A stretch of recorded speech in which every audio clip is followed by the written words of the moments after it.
Good morning. You're watching Breakfast with Charlie State and Naga Manchetti. Our headlines today: the financial impact of coronavirus. Confirmation the UK suffered its biggest ever monthly fall in economic activity as the epidemic took hold. The economy shrank by 20.4% as shops, businesses, offices all stayed closed during lockdown. I'll look at what it could mean for our jobs and our income and how long a recovery could take. Why the family of Tony Brown, who died from Covid-19, has joined more than 400 others who've lost relatives to the disease to demand an immediate public inquiry. 24-hour security for the statue of the Scouts leader, Robert Baden-Powell, in Poole in Dorset, in the face of plans to remove it. Good morning. Golf does its bit for the Black Lives Matter movement. Some of the best players in the world pause to mark the death of George Floyd as the professional game returns.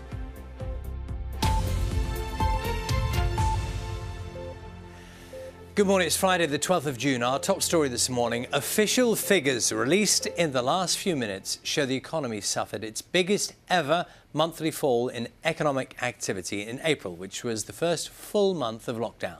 It's Ben who's covering this morning and taking a look. Ben, these numbers are astounding. I mean, we knew it was going to be bad, it had to be, and we knew it was going to be a record fall, but take us through it. Yeah, you're absolutely right. Morning to you both. We were expecting a fall of maybe 15% for economic growth in April. These, remember, are the latest figures that give us a sense of what the economy did for a full month of lockdown. The figures we've had before, they were for March, and they gave us a sense of just that 1 week at the end of March when the economy shut down. Now we've got the whole month, and the figures are pretty brutal, down by more than 20%, 20.4% to be exact. I'm just looking at the detail because these were published just at 7 o'clock from the Office for National Statistics.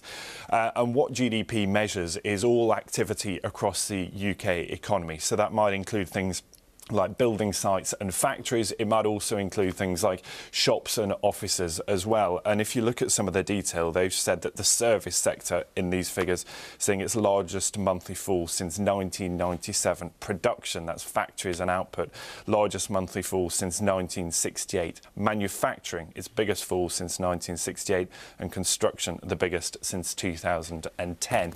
So it does paint a picture of an economy that is really struggling to make any headway, given that the economy effectively shut down overnight. I've been speaking to a whole number of businesses about how they've been trying to adapt, how they've been trying to get back to some sort of normality. And whilst these figures are backward looking, they tell us what's already happened. Quite clearly, what we're all concerned about is what happens next. What will it mean for our jobs? What will it mean for our wages? What will it mean for spending? And can we get back to some sort of normality? Well, businesses are saying, look, we're trying, but given that they have to enforce things like social distancing, given that consumers might be a bit worried about how much money they've got in their pocket, and also given that the hospitality industry is saying it's just not viable to reopen things like bars and restaurants if they have to maintain that social distancing, because they're going to have to spend so much money getting staff in there, getting all of the team that they need, whilst not having full capacity. It means that they cannot get back to the sort of productivity that they are used to. And so it's not surprising we've seen a big fall off in economic activity. On track for a recession. The Chancellor has told us that the UK will enter recession very likely, he says. We'll get official confirmation of that in June because in its technical definition, a recession is 2 consecutive quarters of negative growth. So we'll find out whether that's happened in June. But given this 20% fall in activity in April, pretty likely that we are already in recession. Ben, I know you're going to drill through the numbers further in a few minutes. We'll get back to that and we'll talk shortly. Thanks.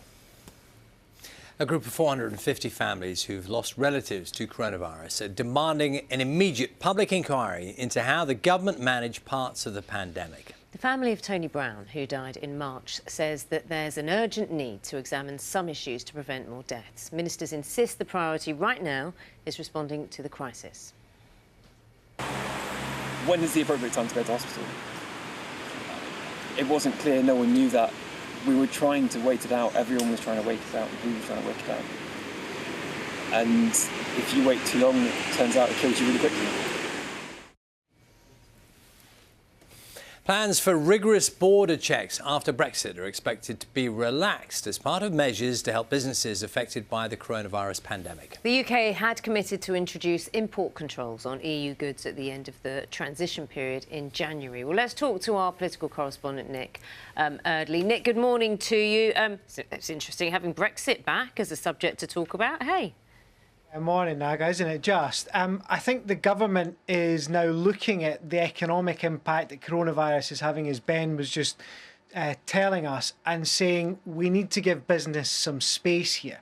So the plan had been to introduce full checks on the border on the 1st of January when things start to change, the transition period ends and the measures we've been used to for the last 30 years in the EU are removed. It's not going to do that now. Instead of full checks, we're going to see this light touch where there will only be a few checks, minimal checks on stuff that's coming into the UK from Europe. The government thinks it's a pragmatic approach that will help business. I mean, it doesn't face more pressure on top of the pressure it's already seeing from the coronavirus impact. It's not a complete answer, though. We don't know exactly how long that light touch is going to last for. We don't think it will be forever.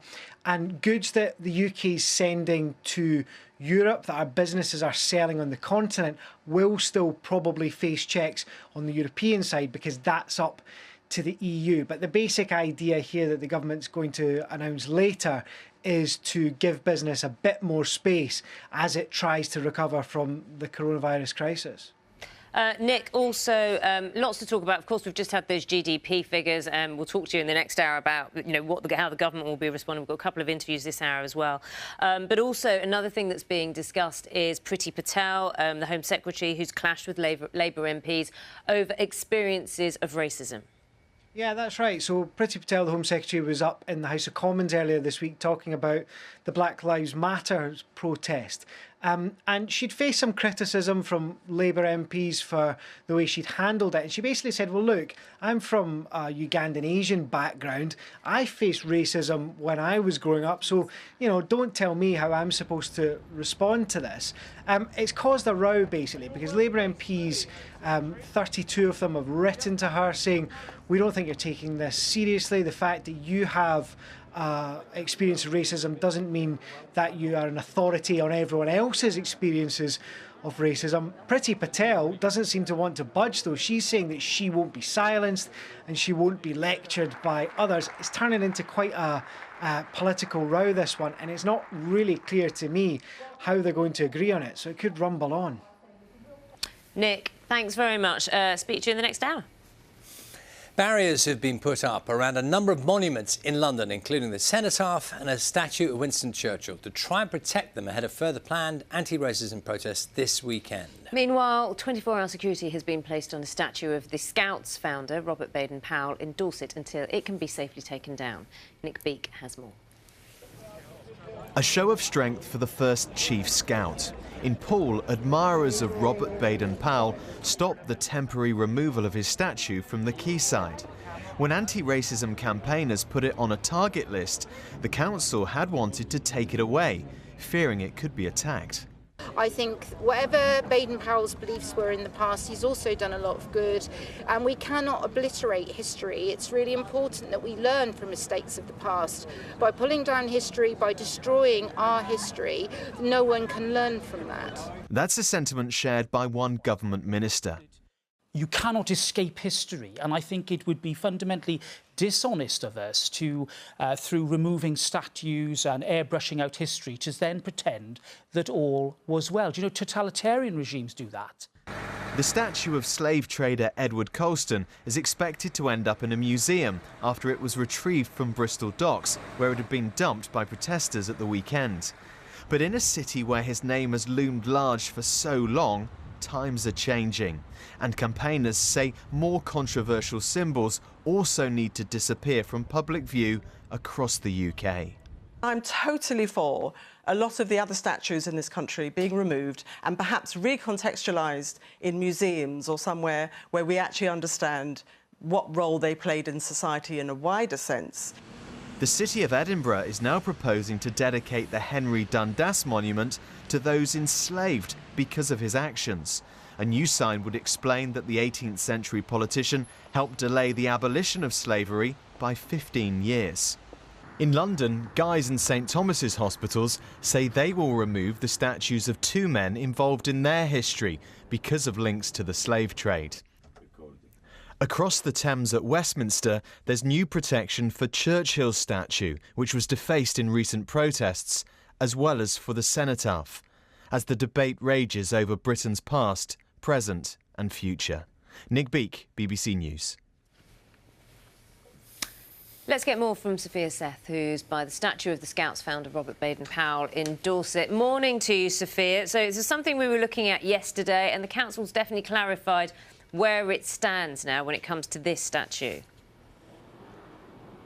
Good morning, Naga. Yes, that is. The council said that they were going to temporarily remove this statue. Well, as you can see behind me, some locals have camped out overnight to protect the statue here. It's been here since 2008. It looks out to Brownsea Island, where Baden-Powell set up the first scout camps back in 1907. But as we were hearing, it's been put on a target list.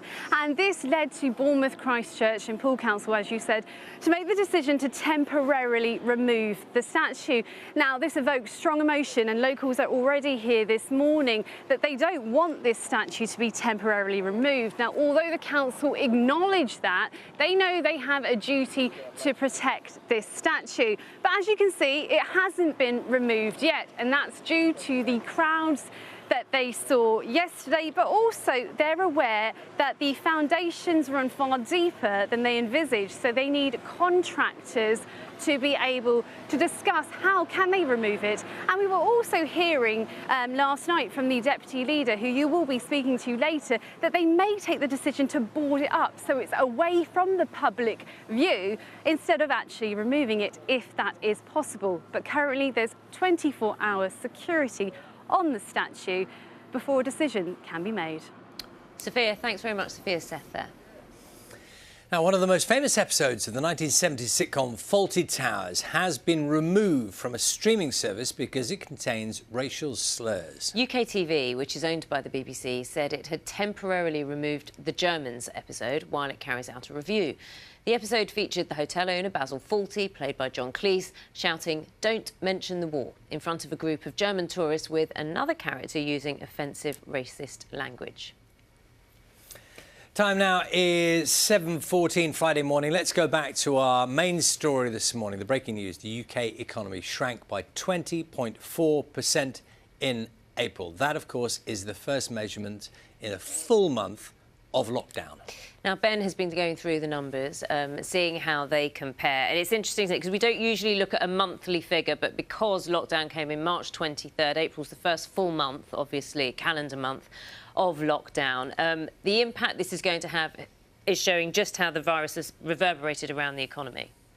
Yes, you're absolutely right. And we should remember this is sort of a rear view mirror look. It tells us what's already happened, but quite clearly attention will now turn to how long the downturn lasts, what it means for things like jobs and our income, and frankly, what we do next as an economy. So just confirmation of that headline figure, the UK economy shrinking by 20.4%.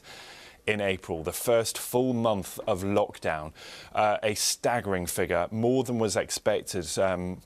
Most analysts I've been speaking to thought the figure could be closer to 15%, so actually coming in much bigger than initial forecasts. And I've just been crunching some of the numbers. It's the biggest fall the UK has ever seen as far as economic growth is concerned.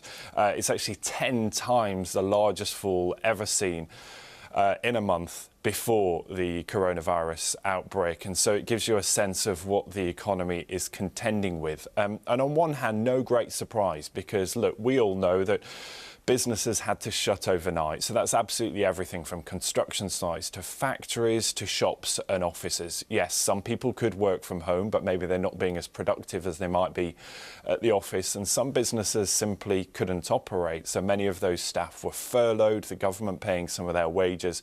And so as a country, we simply weren't producing what we were before. In fact, the economy in April, 25% smaller than it was in February before the crisis hit. And so that gives you a sense of how that economic growth just fell off a cliff. If you look at the detail, the areas that were most badly affected were things like manufacture of cars, construction of houses. And given that international travel and ports and borders were shut down too, imports and exports really struggling, because we know that as an economy, domestic demand is very important, but quite clearly what we make in this country and sell overseas also hugely important for that wider economic growth picture. And now, so as I said, attention will turn to what happens next. On Tuesday, we'll get the latest unemployment figures. They will give us a sense of what that means for all of us, you and me, about our jobs and our income. So we'll get a sense of what businesses are thinking about what happens next, whether they've had to lay off some staff to contend with this. And I've been speaking to all sorts of businesses over the last few weeks, and they tell me the problem now is that they don't have any clarity about when they can get back to normal. So many businesses trying to reopen, but so many questions still unanswered about when they can get back to some semblance of normality. So 20% fall in the economy and economic growth in April.